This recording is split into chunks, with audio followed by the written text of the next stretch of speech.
ఆశ్చర్యంతో వింటూ చెట్టు దగ్గర మరొక చెట్టులా ఉండిపోయిన నిధి నెమ్మదిగా తేరుకున్నాడు. ఇదంతా ఇదంతా నాకు అంతా తెలుసు, అన్నీ తెలుసు. అదృశ్య పురుషుడు చిన్నగా నవ్వాడు. నీ గురించి చెప్పాను, ఇప్పుడు నా గురించి చెప్తాను. నువ్వు మహాభారతం చదివావా? విన్నాను కథలుగా, నిధి అన్నాడు. ద్రోణాచార్యులు ఎవరో తెలుసా? కౌరవులకు పాండవులకు విలువిద్య నేర్పిన గురువు. ద్రోణాచార్యుల ధర్మపత్ని సాధ్వి కృపి. ఆ దంపతుల పుత్రుడి పేరు అశ్వత్థామ. తెలుసు, ఆ అశ్వత్థామ నేనే. నిధి అప్రయత్నంగా 2 అడుగులు వెనక్కి వేశాడు. శరీరం మీద రోమాలు నిక్కబొడుచుకున్నాయి. నువ్వు, మీరు మీరు నిజంగా అశ్వత్థామేనా?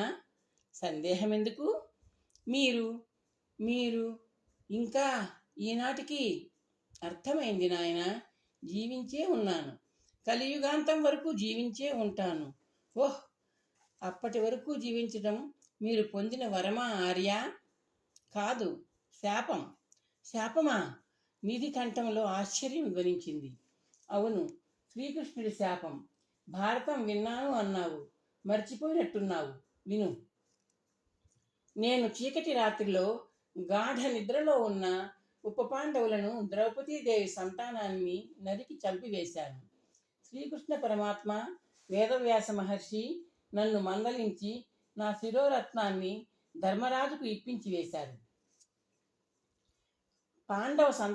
పాండవ వంశం అనేది లేకుండా చేసే ప్రయత్నం చేశాను. అప్పుడు శ్రీకృష్ణుడు నన్ను శపించాడు. ఆహారం లేకుండా ఆకలితో అలమటిస్తూ జీవించేలా శపించాడు. శరీరము అధికమైన వేడిమితో కాలిపోతూ నెత్తురు దుర్గంధాన్ని వెదజల్లుతూ ఉంటే దుర్భరమైన హీనాతిహీనమైన బ్రతుకు బ్రతికేలా శపించాడు. నా శరీరం నుండి పరిసరాలలో వ్యాపిస్తూ నీ జ్ఞానేంద్రియానికి అనుభవానికి వస్తున్న దుర్వాసన ఆ శాప ఫలితమే. నికృష్టమైన నీచమైన ఈ జీవితం ఎప్పుడు అంతమవుతుందా అన్న ఆతృతతో కాలం వెళ్ళదీస్తూ సంచార జీవితం గడుపుతున్నాను.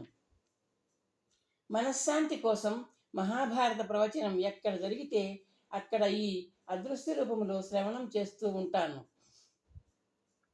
మహాభారత ప్రవచనం జరిగే ప్రదేశంలో వ్యాపించే దుర్గంధం ఈ అశ్వత్థామ శరీరం వెదజల్లేదే అని అనుభవజ్ఞులకు తెలుసు.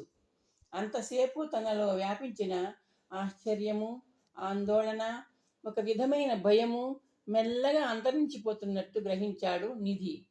ఆర్య, మిమ్మల్ని ఏకవచనంతో సంబోధించాను. నాకు ఆ పట్టింపులు లేవులే నాయన. నన్ను పలకరించారు దేనికి ఆర్య? గాఢ నిద్రలో నిరాయుధులుగా ఉన్న పిల్లల్ని నిర్దయగా ఘోరంగా హత్య చేశాను. భయంకరమైన పాపాన్ని మూటగట్టుకున్నాను. ఆ పాప ప్రక్షాళన అవుతుందన్న ఆశతో అర్హులైన మానవులకు సహాయం చేయాలనుకున్నాను. అనుకున్న అనంతరం నాకు తారసిల్లిన అర్హుడివి నువ్వే. నీకు ఏ సహాయం చేస్తానో, ఎప్పుడు చేస్తానో చెప్పను. ప్రస్తుత స్థితిలో నీకు ఒక సూచన చేయాలనుకున్నాను. అందుకే పలకరించాను. నా సూచనను నువ్వు పాటించాలి. మీ సూచన ఏమిటో చెప్పండి ఆర్య. మీ రాజు కోరికను మన్నించు. నవనిధుల అన్వేషణను చేపట్టు. అశ్వత్థామ కంఠం గంభీరంగా అంది. ఆర్య, నవనిధుల వేటకు నేను ఎందుకు వెళ్ళాలి? నిధి ప్రశ్నించాడు. నవనిధుల కోసం నువ్వు వెళ్ళడం మంచిది అని నాకు అనిపిస్తోంది. ఆ ప్రయత్నంలో నేను విజయం సాధిస్తానా నాకు తెలీదా? మీకు అన్నీ తెలుసన్నారే ఇందాక. నాది తేజో శరీరం. అశ్వత్థామ బలిర్వాసో అంటూ కొందరు చిరంజీవులలో నన్ను చేర్చారు. వాళ్ళందరూ వరాల ప్రభావంతో చిరంజీవులుగా ఉన్నారు. నేను శాప ప్రభావంతో ఉన్నాను. తేజో శరీరంతో ఉన్న కారణంగా కలియుగములో నేను అందరికీ కనిపించను. అది అలా ఉంచితే శాపగ్రస్తుడైన కారణంగా నేను భవిష్యత్తును, జరగబోయేదాన్ని దర్శించలేను. వీరదశమి స్పర్ధల సందర్భంలో తదనంతరం రాజమందిరములో నీతో పాటు నేను అదృశ్య రూపంలో ఉన్నాను. మహాభారతంలో కర్ణుడి కులం శస్త్రవిద్యా పాటన పరీక్షలో అడ్డొచ్చిన ఐతిహ్యాన్ని స్ఫూర్తిగా తీసుకుని నీకు అన్యాయం చేశారు. అది రాజగురువు కుతంత్రం. శ్రమకు ప్రతిఫలం పేరుతో ఇచ్చిన ముత్యాలను విసిరికొట్టిన నీ వ్యక్తిత్వం నాకు నచ్చింది. అప్పుడే నిర్ణయించుకున్నాను నీకు సహాయం. ఒక్క క్షణం ఆర్య. నిధి అడ్డు తగిలాడు. ఏ విధమైన సహాయం చేస్తారు? అశ్వత్థామ గంభీర కంఠం చిన్నగా నవ్వింది. ఏ విధమైన సహాయం చేస్తానో, ఏ విధంగా చేస్తానో, ఎప్పుడెప్పుడు చేస్తానో చెప్పను. ఆర్య, నా సందేహం ఏమిటంటే అవసరమైనప్పుడు నాకు మీరు జాగ్రత్తగా విను నిధి. నీకు సహాయం ఎప్పుడు అవసరమో నిర్ణయించాల్సింది నువ్వు కాదు, నేను. ఎప్పుడు, ఎలా, ఎందుకు చేయూత ఇవ్వాలో నేను నిర్ణయించుకుంటాను. నీకు అర్థం కావడానికి చెప్తున్నా విను. మానవుడికి అప్పుడప్పుడు విధి సహాయం లభిస్తూ ఉంటుంది. అది నిర్ణయించేది విధి. శ్రీకృష్ణుని సహాయం ఉంటుంది. అయినా అర్జునుడు బాణాలు రువ్వాల్సిందే, యుద్ధం చేయాల్సిందే, ప్రత్యర్థుల బాణాల దెబ్బలు తిని గాయపడాల్సిందే. అర్జునుడికి ఎప్పుడు సహాయం చేయాలో నిర్ణయించింది శ్రీకృష్ణుడే. అర్థమైందా? నిధి మెల్లగా తలాడించాడు. నవనిధుల సాహసం నాకు ఇష్టం లేదు, నాన్నకు ఇష్టం లేదు, అమ్మకు ఇష్టం లేదు, చెల్లికి ఇష్టం లేదు. అది ప్రాణాంతకమైన కార్యమని మా అందరికీ తెలుసు. అందుకే వద్దనుకున్నాం. మీరేమో సాహసం చేయమంటున్నారు. మీ గృహంలో మీ మధ్య జరిగిన సంభాషణ అంతా నేను స్వయంగా విన్నాను. అశ్వత్థామ కంఠం అంది. సుభిక్ష రాజ్యంలోని ఏకైక వీరుడివి నువ్వు. అంతేకాదు, ఆస్థాన జ్యోతిష్కుడి జాతక గణన సక్రమంగా ఉంది. గ్రహాలు నీకు అనుకూలంగా ఉన్న విషయమూ నిజమే. అది అలా ఉంచితే రాజ్యంలో ఎవరికి చివరికి కాబోయే రాజు కేసరికి లభించని అవకాశం నీకు లభించింది. మహారాజు నీకు చెప్పింది వీరోచితమైన కార్యం, సాహసోపేతమైన కార్యం, ధైర్య సాహసాలతో సాధించాల్సిన మహత్కార్యం. చేసే అవకాశం వచ్చినప్పుడు వీరుడు వదిలిపెట్టరాదు. అలాంటి సాధన వీరుడికి, అతన్ని కన్నవారికి, అతడు జన్మించిన రాజ్యానికి కీర్తి ఆర్జించి పెట్టే అంశం. మహావీరుడిగా నిరూపించుకున్న నీ వ్యక్తిత్వానికి నవనిధి సాధన ఒక పరీక్ష. స్వీకరించు. ఆర్య, నా సందేహం తీర్చండి. ఆ సాధన వల్ల నాకు ఏమిటి లాభం? నిధి ప్రశ్నించాడు. అశ్వత్థామ కంఠం చిన్నగా నవ్వింది. ఒక సాహసకార్యం చేస్తూ స్వలాభాన్ని ఆపేక్షించడం ఉదాత్తుడైన వీరుడి లక్షణం కాదు. మీ సూచన గురించి నేను ఆలోచించుకోవాలి. అందుకు అభ్యంతరం ఏముంది? ఒకరి ఆలోచన ప్రవాహానికి మరొకరు ఆనకట్ట కట్టలేరు. ఆలోచించుకో. ఆర్య, నిధి పిలిచాడు. సమాధానం లేదు.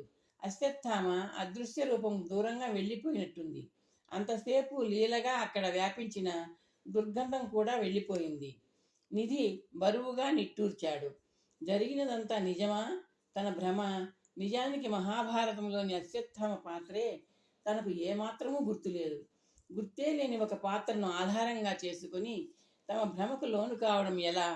ముఖ్యంగా క్రీడాంగణంలో, రాజమందిరంలో తన ఇంట్లో జరిగిన సంభాషణలను అశ్వత్థామ అదృశ్య తేజోరూపం పొరపాటు లేకుండా ఉటంకించింది. ఇప్పటికీ సజీవులుగా ఉన్న పురాణ పురుషులలో అశ్వత్థామ ఉన్నట్టు తనకి తెలుసు.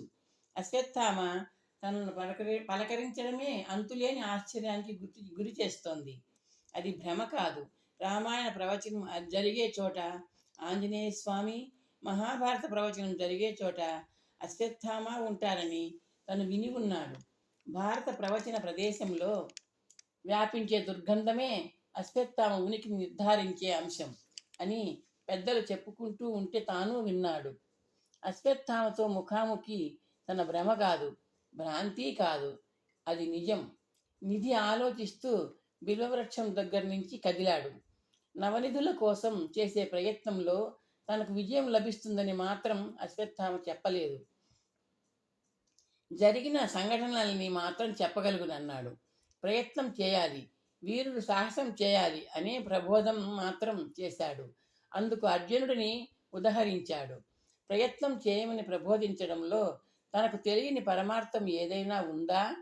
అశ్వత్థామ గురించి నాన్నకు చెప్పాలి. ఆయన అభిప్రాయం తెలుసుకోవాలి. నాన్న నమ్మడు, ఎవ్వరూ నమ్మరు. అది కొంతకాలం పాటు రహస్యంగానే ఉండాలి. ఆలోచనల్లో మునిగిపోయిన నిధి తటాలున ఆగాడు. ఎదురుగా సుగాత్రి వస్తోంది. తన వైపే చూస్తూ చిరునవ్వు నవ్వుతోంది. సుగాత్రి తమ వీధిలోని 4 ఇళ్ల అవతల ఉంటుంది. రాణివాసంలో ఆమె పరిచారక ఉద్యోగం చేస్తోంది.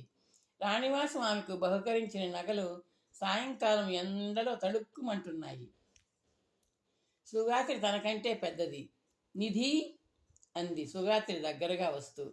ఏమిటిలా వచ్చావు? నిధి ప్రశ్నించాడు. యువరాణి గారు వచ్చారు. రాణివాసం కదిలితే మేము కదలాలిగా. సుగాత్రి నవ్వింది. ఓహ్, దర్శనానికా? దర్శనానికే. అయితే దైవ దర్శనానికి కాదు, నీ దర్శనానికి. అక్క, ఏమిటా మాటలు? నిధి అన్నాడు. ఆలయంలో కూడా పరాచికెళ్ళినా? సుగాత్రి నిధి ముందు నిల్చుని తలపైకెత్తి అతని ముఖంలోకి చూసింది. తమ్ముడితో పరాచికాలా? నిజంగానే నిధి, నిన్ను చూడటానికే వచ్చాం. వచ్చామా? అదే వచ్చారు. ఎవరు? యువరాణి గారు. ఇదిగో అక్కాయ్. అక్క అని కూడా చూడకుండా ఎప్పుడో నీ చెవులు మెలేస్తాను. నిజం నిధి, అమ్మాయి గారు నిన్ను చూడాలన్నారు. అదిగో మళ్ళీ మాట దారి తప్పింది. అమ్మాయి గారు నీతో మాట్లాడాలన్నారు. నిధి కళ్ళు చిట్లించాడు. దేనికోసమో వెతుకుతున్నట్టు సుగాత్రి ముఖంలోకి చూశాడు. గర్భాలయం వెనక నడావాలో ఉన్నారు. నిన్ను ఒక్కసారి రమ్మన్నారు. అక్కాయ్, నిధి సందేహిస్తూ అన్నాడు. నువ్వు ఇప్పుడు ఇక్కడ ఉన్నట్టు ఎలా తెలిసిందనుకుంటున్నావా? నేనున్నానుగా. నీ మీద ఓ కన్నేసి ఉంచాను. యువరాణి గారి ఆజ్ఞ. రా వెళ్దాం అంటూ సుగాత్రి నిధి చేతిని పట్టుకుంది.